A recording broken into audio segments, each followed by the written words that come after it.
dit de vous marier, vous refusez. Mais vous ne laissez pas le Bang Zizi.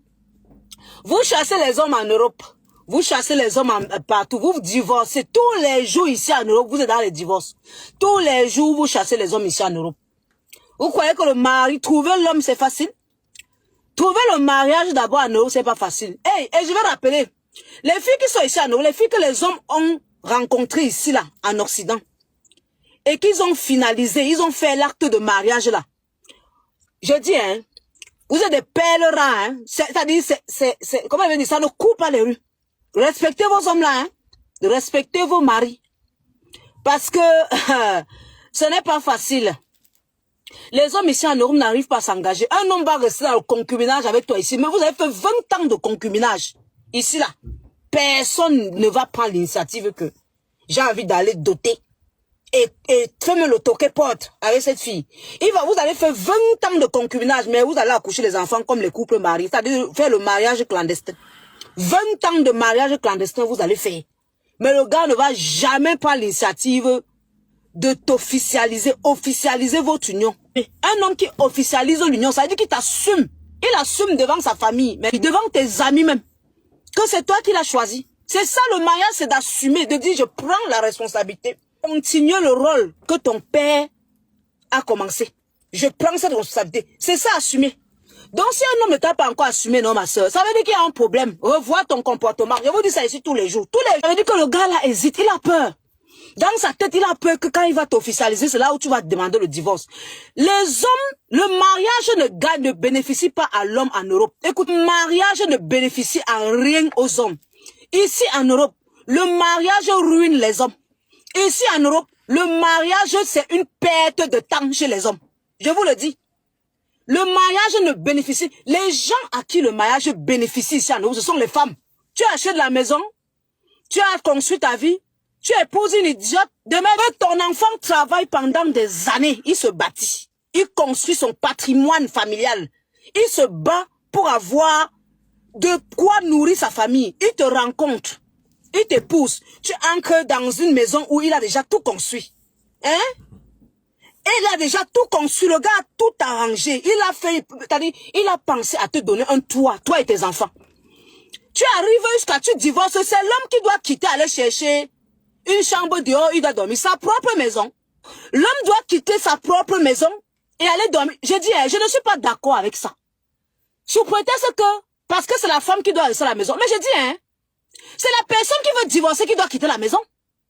C'est la personne qui veut divorcer qui doit libérer la maison. Excusez-nous avec votre truc. L'homme aussi ne peut pas rester avec les enfants. La personne qui demande le divorce, c'est la personne qui doit libérer la maison. Si toi, la femme, tu as demandé le divorce à ton mari, d'accord? Cela implique que tu dois porter tes pieds et partir. Et encore, tu ne dois pas porter les enfants pour partir avec. Ce ne sont pas tes enfants seuls. Ce ne sont pas tes enfants seuls.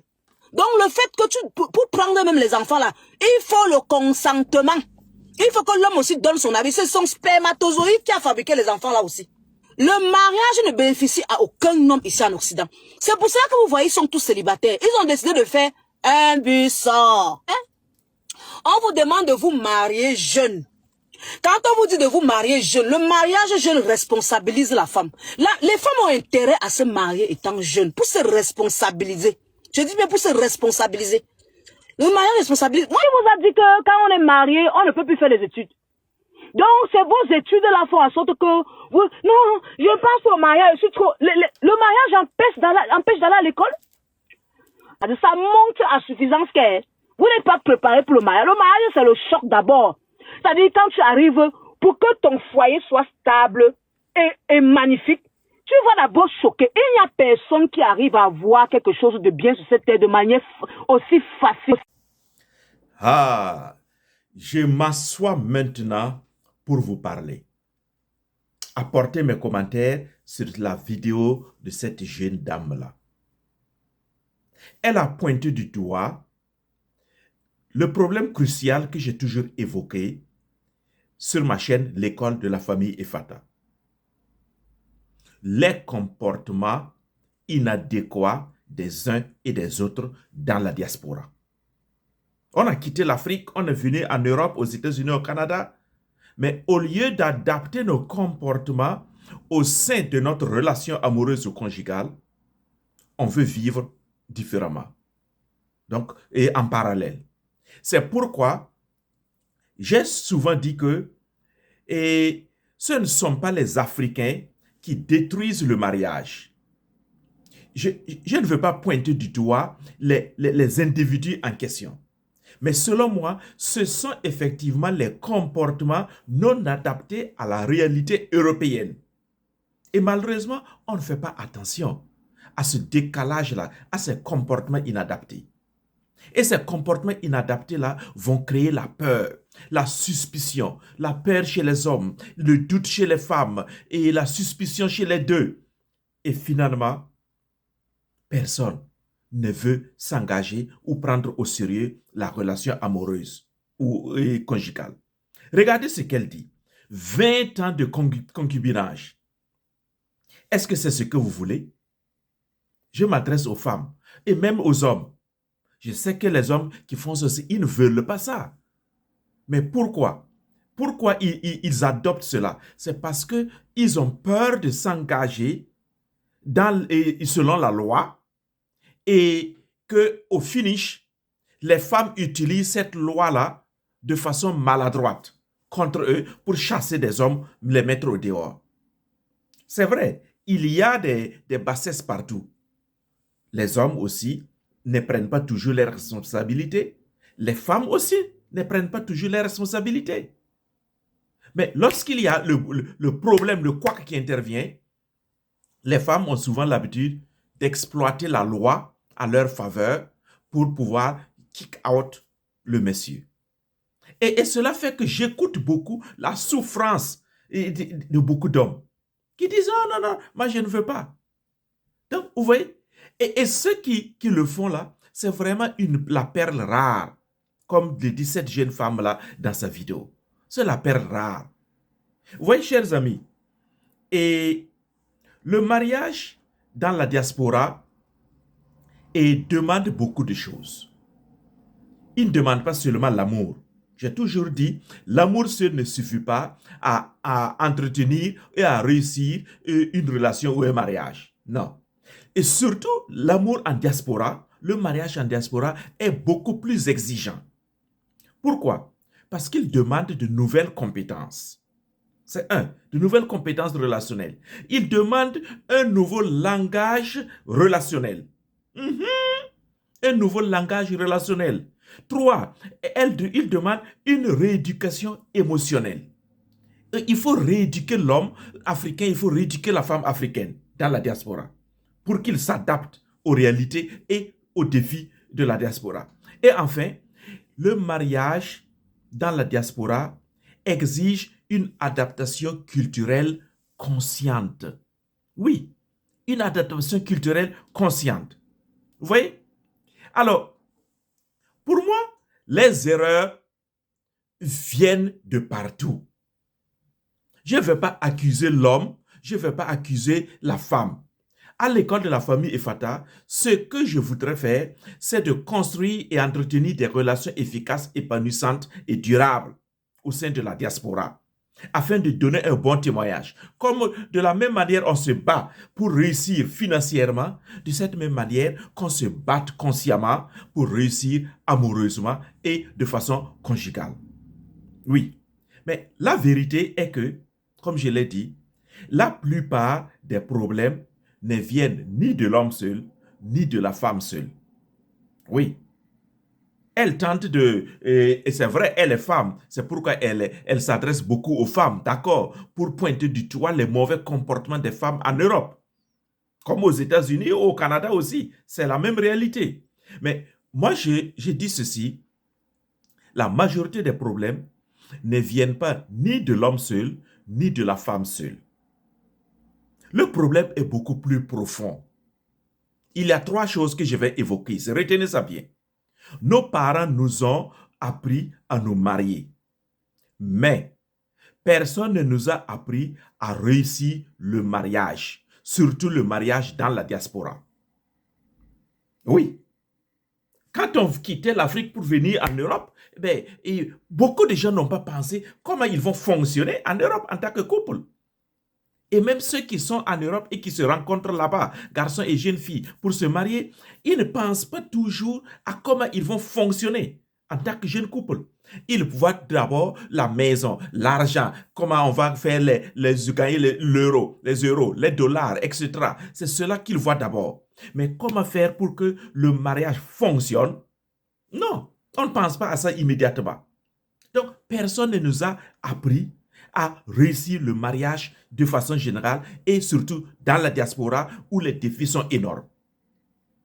Deuxième vérité, et nos parents nous ont appris à supporter. Mais personne ne nous a appris à fonctionner ensemble. Ah oui, oui, voilà le problème. Fonctionner ensemble dans le mariage parce que le mariage est une équipe. Et il faut apprendre à jouer le jeu de l'équipe. Le leadership conjugal est un leadership d'équipe, un leadership qui rassemble. Mais personne ne nous a appris ça à fonctionner ensemble. Et l'individualisme, l'ego est tellement fort, surtout lorsqu'on arrive dans la diaspora face aux opportunités financières, sociales, professionnelles, etc. L'ego prend tellement le pas que on oublie qu'en fait, on est en couple et qu'on doit fonctionner ensemble. Je dis bien ensemble. Mais beaucoup ne comprennent pas cela. C'est pourquoi et chacun prend sa direction. Ils sont en couple vivant dans la même maison, mais en réalité, ce sont des colocataires. Chacun a sa direction. Ils n'ont rien de commun, sauf peut-être l'intimité physique pour faire les enfants. Voilà. Et après avoir fait les enfants, et quelle éducation poursuivre? Ça même, voilà, entre guillemets.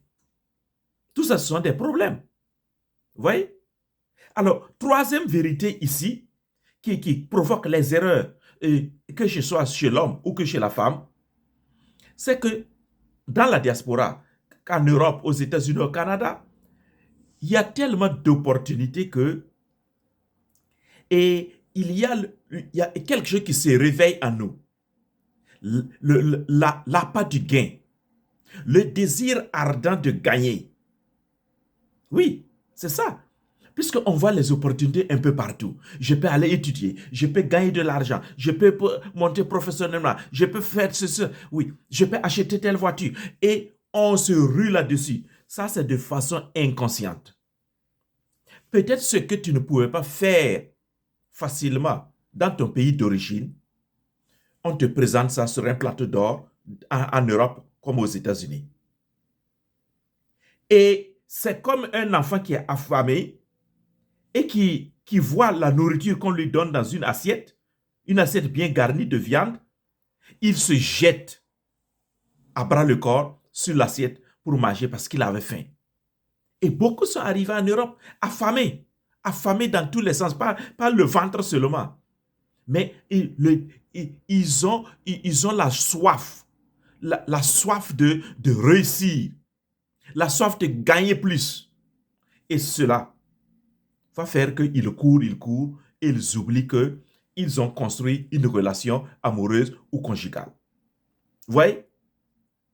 Donc ça, ce sont des problèmes qui viennent de partout, qu'il ne faut pas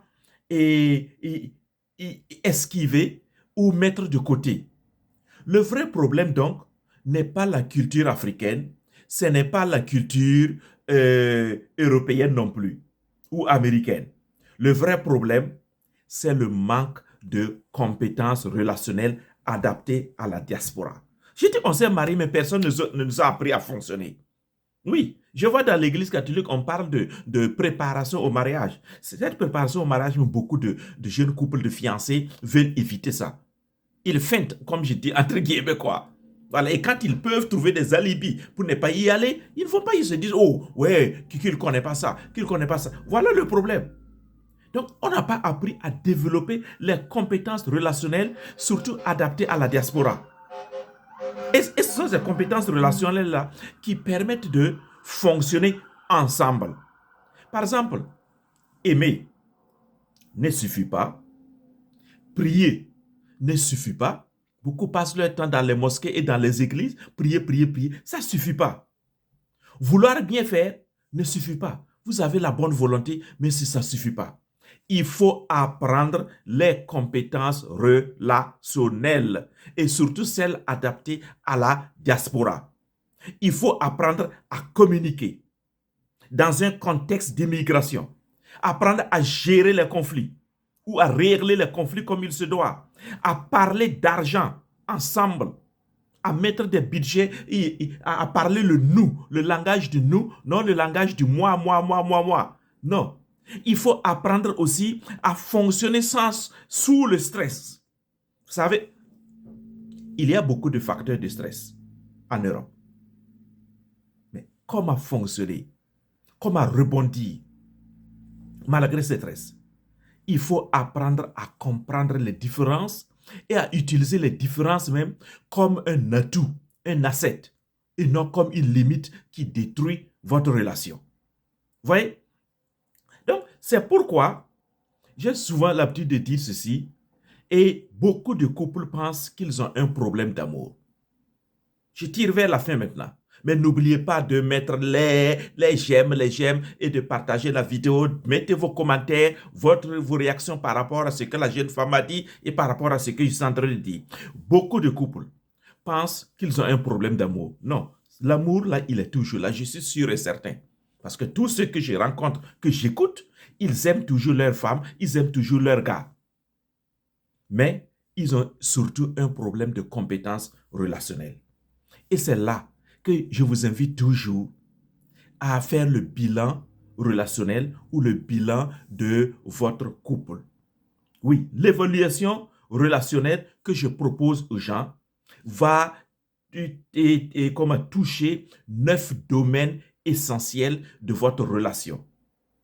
Et en même temps, ces 9 domaines-là sont constitués comme 9 compétences que vous pouvez développer, surtout dans le contexte de la diaspora, de l'immigration, face aux défis. Ceux qui sont en Afrique aussi doivent le faire aussi, mais selon leur contexte à eux. Mais ici, je m'adresse à vous qui êtes dans la diaspora, prendre l'évaluation relationnelle pour toucher du doigt les compétences, les domaines essentiels, 9 j'ai dit. Oui, voilà, chers amis, dites-moi ce que vous pensez. Voilà, dites-moi ce que vous pensez. Parce qu'on ne peut pas réparer ce qu'on ne comprend pas.